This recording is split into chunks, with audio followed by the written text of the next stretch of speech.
G'day guys, I thought I'd just, what the hell is going on? Just give you another quick update on the progress that I'm making on the Aeropup. So we'll have a quick look around and see what we're doing. Engine's on, yay. So after so much anguish and heartache, we finally got an engine mount over from Aeropup. Had a nice little fresh shipment in from Aircraft Spruce, so we got some K&N filters.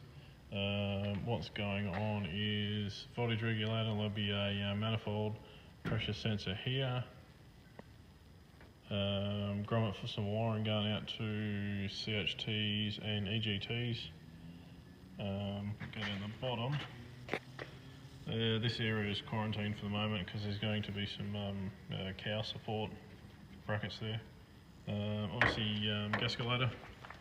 So we've got the import on this side, and then we have the output. The output will go up through a fireproof hose into the inlet of the fuel pump. The outlet of the fuel pump will go over to a central aluminium manifold that I've got, and then it'll branch off into A and 5 fittings. One going off to the fuel pressure regulator. Sorry, the fuel pressure sensor. The other one is going to go through a orifice, and then that'll disappear back into the firewall and back into the header tank, which I'm putting in. And then two other AN5 lines off to the left and right carburetors. So that's it so far. Ignore the Bunnings aerospace bolts. Okay, they're just there for fitment, because no doubt every size bolt that I want is some weird ass AN size, so and not commonly stock lengths at the aero shop just down the road. So we've got Rotex oil filter, I have oil temperature sensor, oil pressure sensor, wiring loom here for the RPM or rev counter tacho. That'll go off into the dynon system that I'm going to put into the machine. So what I need to do is I need to source at this stage oil cooler, which will probably mount, I think there on what the radiator might, the coolant radiator might go here, and then the oil radiator might go under it. I don't know yet. I'm yet to source an oil radiator. I've got a coolant radiator coming from overseas, so that will be here hopefully in the next week or two. I've also got some drip pans for these carburetors, the bin carburetors. Two of those coming in from Sweden, Finland, Netherlands, somewhere in there. I've got a new voltage regulator in order because this one's got some melted pins. Also need to put in a power filter and capacitor. The oil tank, which is taken out at the moment, but I had to recess the oil tank into the firewall. Yeah, honestly, biggest pain in the ass ever. Yeah. That's what we've got to do because we can't move the engine any further forward. Otherwise we'll start to fight CFG issues. I've been through that with other aircraft and I'm not doing it again. So we made the concession to actually bury the oil tank, which is probably in the back of my ute, inset into the firewall, which is fine. Starter solenoid. So we will have a cable coming out from the battery inside this compartment into there, and then we'll go from there. We'll loop out over the top through a nice flexible loop. Just while I was here, I just thought, screw it, might as well just spend more money. The windscreen is starting to crack and craze. Yeah, good old 60-year-old plastic. So that will come off. I've taken all the trim strips out, just put in some clear coats just to keep the canopy shape just for the moment. So I did go through and repaint all these trim strips into the white to match the existing white, because these are a little bit off colour, probably a $2 rattle can colour, but unfortunately doing that got a bit of interaction either between the old paint or some polish or some wax on there. I don't know what's going on, but I certainly cleaned it, sanded it and cleaned it, and centered it, so yeah, don't know what's going on there. Anyhow, so these will go back into a bath of paint no more. I'll go through and get primed and top coated again. Unfortunately, that's what happens. So we had a row of just common bog standard pop rivets, which wasn't really too pleasing, so I actually took the pop rivets out and put in some aluminium solid rivets. Replace the solid rivets, put solid rivets in down here. I might actually still put some solids all the way across the bottom, because I can actually get a bucking bar. Focus, you fucking piece of shit. I can actually get a bucking bar into the back of these, so I don't know yet, but yeah, another thing to do. I just finally got the doors back on. When I had to cut the doors off to do all the work, the baggage compartment, which you'll see hopefully shortly, baggage compartment, the front face of it, the front bulkhead, actually contained a bracket for the gas strut. So once I'd taken all that out, I didn't have any gas struts anymore, so I just finished most of the work in the baggage compartment. So we'll go and have a look at that in a sec, but yeah, now we've got gas struts which hold the door up. Ignore the fuel valves on either side hanging down, they are coming out. Sorry about the light in this hangar, it's absolute shit.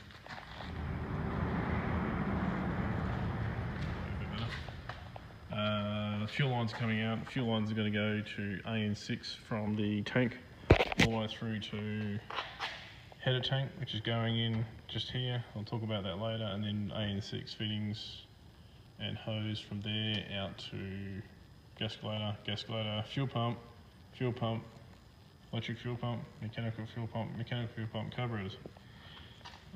It's a little bit more complicated than the last system, but you get that. So I've also taken off the blue and the red stripes on the aeroplane. I'm going to put some stripes back on. They're only vinyl stickers, vinyl decals. I took the hideous bloody Aeropup name off too. Ugh, I didn't like that. Anyhow, so what we've done here, when I was pulling some of the baggage compartment out, the old stuff, I speared it straight through. So I've put on a patch this morning. I need to go through tomorrow and heat that till I think about 270 to pre-shrink, and then go back to 320 for another pre-shrink. Once that's done, then I can fill the weave, sand it, silver it, and then shoot the final top coat, which is the same as this. Had another repair to do where the flap was punched through the side of the aircraft before I bought it, so I've taken that patch off and redone the patch from the other side. But what we've done is we've taken out the heavy ply baggage compartment, which was 10.6 kilos from memory. So I've actually put in an aluminium sheet on the back, 2 aluminium sheets on the bottom, with a hot pile of stiffeners. There's a stiffener running through here and another stiffener running through there, and there's one through the middle too. So they've all been shot with solid aluminium rivets. The front bulkhead of the baggage compartment has been completely taken out, completely replaced. Doublers riveted in on either side. You can see a bit of primer. These are the aileron control cables, so there's nothing much I can do about those, unfortunately. So I need to get a cable tie around there to neaten them up and held back against the chromoly tube there. So this baggage compartment is the metalwork's complete. So all I'm going to do now is take this all out, prime it, and then I will paint it in the poly matte white to match the airframe. And here is going to be a light fiberglass panel and a light fiberglass panel across there, just to box in anything. And also on this side too, there'll be a fiberglass panel here and another one just down in here. just to stop any crap from coming out of the cargo compartment, going out into the bottom of the aircraft and fouling control rods. I'll put the old mat back in. That's right, I had this tool here because I dropped a fucking screw.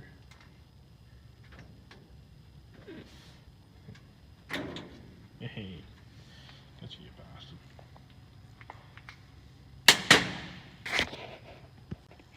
Okay, fat fingers. So, new static lines have gone in, so both static ports on either side of the fuselage have now got new plumbing. I'm putting the die-on system in, so probably not going to be beneficial to have some of the die-on components up under the dash. It's just going to be fighting for space. So I'm actually going to, just under here, there's a tube, diagonal brace tube with a bit of space between it and the fabric, and there's another left to right half-inch brace across there too. So what I'm going to actually do is P-clamp to those with 4 P-clamps, and then come down on jacket rod or threaded rod, and I will have a aluminium tray mounted. This light is very good. Aluminium tray mounted just in here, so that'll have some of the probably a magnetic compass and the AHARS system. And then if I do put the AHARS system in, then the static line goes straight into it. So, and the pitot system will come back through the wing all the way back through to there. So I might bury the mag compass and the AHARS system up under here. When you fold the wings, there's a big aluminium. It's probably not the best way to do it, but there's a big aluminium turtle deck that comes across here. That's off at home at the moment. I'm going to be making a new one, so I'll be making some formless so I can do some bending. But yeah, once you want to swing the wings, then the turtle deck comes off, which has got the antenna on it, and it'll have another antenna on it too. And that comes off, and then you can pull the pins, and then the wings actually spin into the middle here. Very similar to the Kitfox system. In fact, most of these aircraft are based on the same sort of theory. Yeah, so the engine compartment's coming out. It's going to get primed and final painted to plate through the side. I did take the stickers off. I think I mentioned that. The stickers, I'll be putting some more stickers on. I won't tell you what I'm going to do just yet until you probably see it. But these inspection cover plates, I've top coated them in epoxy coat. So I've got the colour match pretty bloody bang on. So I'm happy about that. These are all being shot, pot rivets. Well, these are all completely new, but I took the old pot rivets out of the old ones and shot solid rivets in.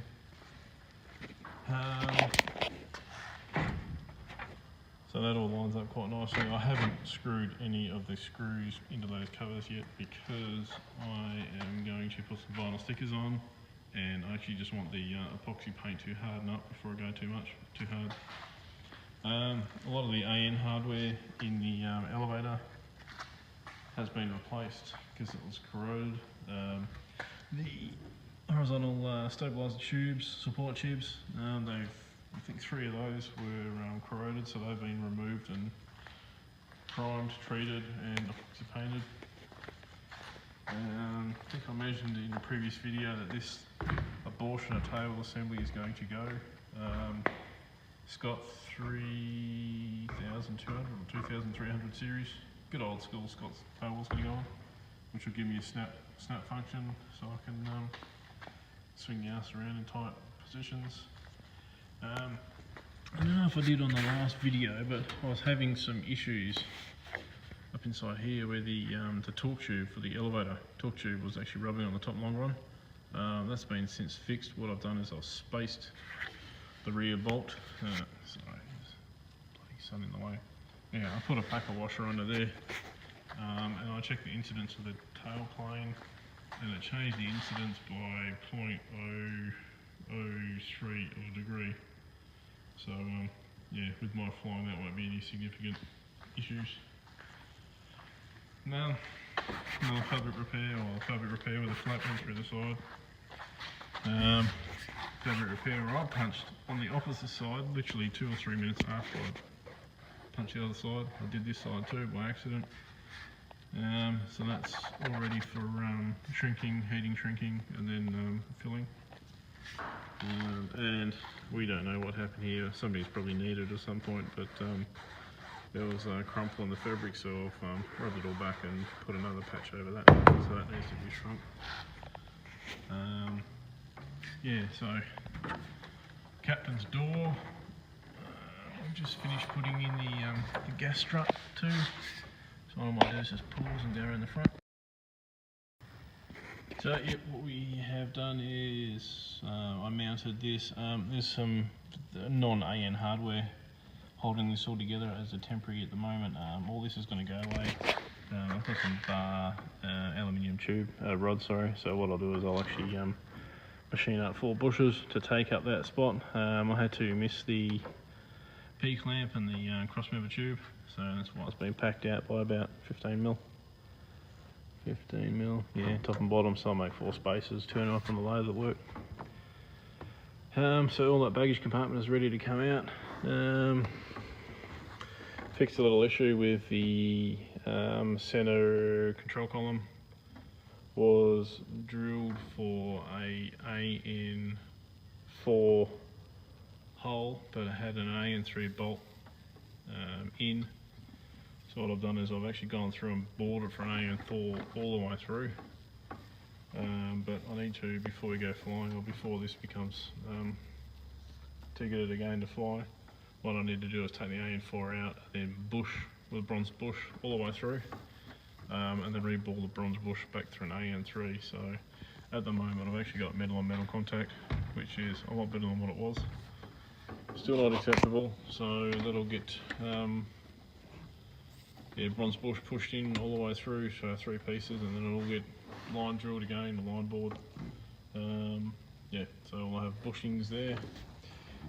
Torque tube for the ailerons, that needs to be taken off the top plate and the bottom plate. I've actually drilled it for a lubrication hole too, because it was drier than a nun's bum. So that we'll probably get a grease nipple tapped into the top there, then a grease nipple tapped into the rear one. Also need to change the shims in here to actually just relieve, it's a little bit tight on the controls, so I'll just relieve a little bit of stress. It's not meant to hold it, it's just meant to locate it. So here's the back end of the firewall. Yeah, nice silicon job. I didn't particularly want to do it that way, but I had enough of tin bashing and just pumped it full of snot. But it actually is rated to 370 degrees or something. I can tell you, if I was relying on the temperature rating on silicon to save my day, my ass is already gone. So we have up there for the moment the main battery isolator, master solenoid. So that master solenoid feeds all the rest of the aircraft systems except for the starter motor. Starter motor has its own solenoid. Battery compartment used to live just here, but because of the centre of gravity changes that I've got to do with the new engine, I need to put as much weight forward as possible. So battery's going to go up there. It has a bolt through the top of the bracket, the metal bracket around it. Bolt goes through there to stop the battery from levitating out. So putting it there will have nice short battery cable runs, so shouldn't be too much of an issue.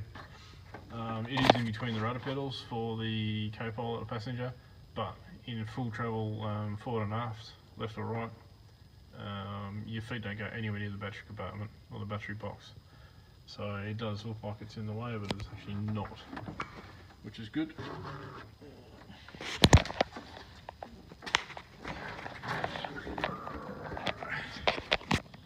So this fuel manifold needs to come apart, but basically the electric fuel pump goes up here. So these fittings need to be changed, but basically it's going to be all AN6 hardware all the way through. But that's where the mechanical fuel pump's going to go. And just up in the top here, all the way across here, It's going to be a header tank. So yeah, all the way through here is going to be a header tank. I've actually bent it up. It's all ready to go off to the welders. Aluminium welder down the road. He does very nice work. I think off the top of my head, I had planned it. It was about 15 litre capacity. I made some design changes to it, so that's back down to about 10 litre capacity. A 10 litre header tank. So the two wing tanks, left and right, will feed into the header tank. Header tank goes through the gasculator, through the fuel pump, electric fuel pump, and then back out to the mechanical fuel pump. So that's the fuel system. Also need to bring in a return line for the excess fuel pressure, will fed back into the header tank, which will also help for hot fuel and vaporisation issues. Yeah, I think that is about all I can tell you for the moment. I am, if anybody has any Rotax parts kicking around, I am after a oil cooler and also after any exhaust, the exhaust muffler. I'm going to have to actually custom make a system, the pipe system, which does not please me at all, but unfortunately with this bed mount the way it is, yeah, I can't fit a stock standard system in. It's got to be chopped. Yeah, I think that's about it.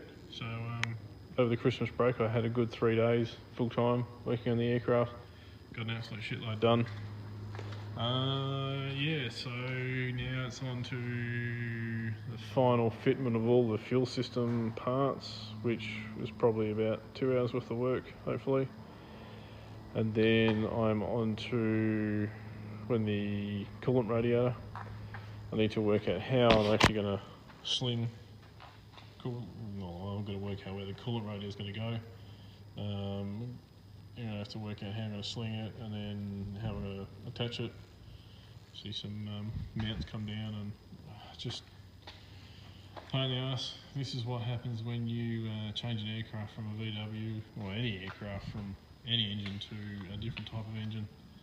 Yeah, all the systems are completely different, and because I just gilded the lidding and have putting in a full dial-on system too, that doesn't help too. But hey, it's only me doing the work and I'm making myself do the work, so we'll see what happens. Any questions, drop me a comment down below and I'll try and get back to you. But yeah, if anybody has got a oil radiator, a muffler system in good condition, and also some dual carby heat and dual throttle push-pull system. I need one of those too. I need two of those too. So, yep, cool. Thanks, Nat. Yeah.